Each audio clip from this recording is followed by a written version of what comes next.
Jackson Systems is your controls expert in the HVAC industry. With our top-notch technical support and customer service, we make life easier for you, the HVAC contractor. We offer free trainings on any products sold here at Jackson Systems, along with our filter fetch program, free thermostat imprinting, home and business automation with connected sensors, cameras, and even smart stats from Nest, Ecobee, Honeywell, White Rogers, Google, and more. Visit us at jacksonsystems.com to see the products that continue to win industry acclaim among contractors worldwide. Jackson Systems, controls done right. When I was a kid, I really enjoyed going out and playing in the woods. We would actually spend whole days out in the woods. It was myself, my neighbor Brad, and my little brother Matt. We would literally spend the better part of our existence from the years of 7 years old till 10 or 11 years old in the woods. We would build forts. We started a few fires, I'm not going to lie. I actually talked about this today with my son. I don't know if HVAC was in my blood back then. I don't think I gave HVAC a second thought, if not even a first thought at that point. But we did build forts, and I remember creating some sort of fireplace in those forts. I don't remember what I used, but I do remember I used some corrugated metal flex to vent that fireplace. Now, I don't think that was the proper venting material, but the idea was there. I knew it had to be vented. I don't know why I did that, but we started a fire in that fireplace and nothing burned down. Thank goodness. In fact, the only thing that ever burned down while we were living at that house on Clark's Landing was the yard, and my mother did that with one of her brush fires she started. I actually started a fire in the woods 4 times, and never once did I have to involve the fire department. My mother, I cannot say the same thing. But that's not the point of this.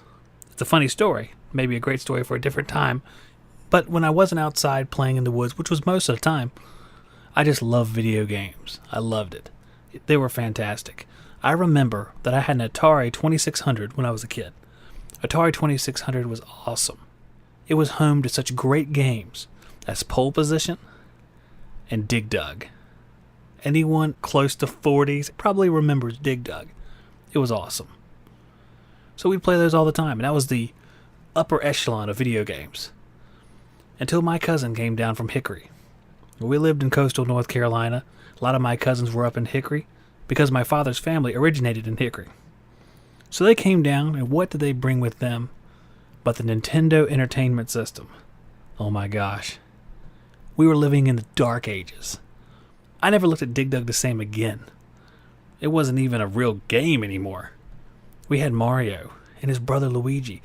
We had to save a princess. There was a dragon. There was fireballs.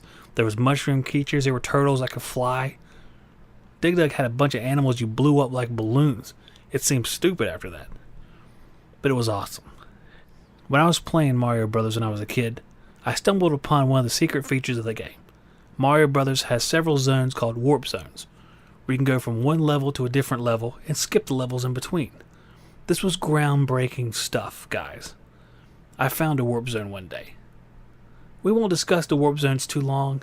I'm just going to talk about it for just a second. I jump on top of these bricks at the top of the level, because remember, these are all 2D scrolling games back then. I jumped on top of the bricks. I ran over the actual finish of the board into a different section. And I could go to either level 2, 3, or 4 by going down these secret pipes. I don't know what idiot chooses to go to level 2 when they can go to level 4 and skip all that stuff. I don't know who does that unless they just are gluttons for punishment. I went to level 4 to fight Latiku. But before I did that, I paused the game. Now, I was a kid, skinny as a rail, probably 100 pounds at that time. And I took my 100-pound, skinny as a rail, flagpole-looking butt, and I ran across the street at what I think was close to the speed of light to Brad's house to let him know that I had found this warp zone, and I cannot believe it. I was full of such excitement. It was something brand new, something undiscovered. No one had ever discovered this stuff until now. The thing is, guys, that's how I feel now with the microphone in front of me. The same way. It's wild to hear that. A guy that spent the last 24 years wielding tools, crawling through crap, going through attics, sweating through 4 shirts in a day, all of a sudden finds he feels most at home with a microphone. Just like those old days. Just like 30 years ago, playing Atari and the Nintendo. Right at home. It's crazy when you think of that stuff. It's wild to think that your entire life you could go through an occupation, either because it's safe or because you're too afraid to make that next step. I don't want to be too afraid to make that next step, and I'm not going to be. I'm a full throttle kind of guy. Whenever I get an idea in my head, I get tunnel vision, and I have to make it happen. There are many times when I've had ideas that I've stayed up all through the night or into the middle of the night to make it happen. Even something simple, like something I wanted to build. I'd go out there into my shop and I'd start building, and I wouldn't stop till it was done because I had to see it done. Now, I've had to learn patience over the years because sometimes you just can't do stuff like that. You can't spend your entire night building something or working on something because the quality goes down. About 4 o'clock in the morning, hammers tend to slow down, ball peen, and construction-wise. I had to learn a whole lot these last several years. I hope I can apply it to this new life. I'm going to take that step, guys. Feel like a kid again. Love what you do. You never work a day in your life, right? That's what I'm looking forward to. I'm going to pull up roots here, move around a little bit too, because with a new occupation, you can do that. You can go to different places. I might go visit my buddy Ralph Wolf over there in Georgia. You never know. Or maybe some of my other buddies throughout the United States. See the West Coast. Maybe I can go to Gray Furnace Man's house and see all those old furnaces he works on. Maybe I go to Canada. Maybe not. Here it's pretty cold up there. Maybe go to Florida. Maybe not either because it's pretty humid down there. But I would like to meet Justin Hernandez. That's a goal in my life. That's on my bucket list. We'll see if it comes true, guys. As for today, I'm just Zach Ciota, and I am the Tradesman.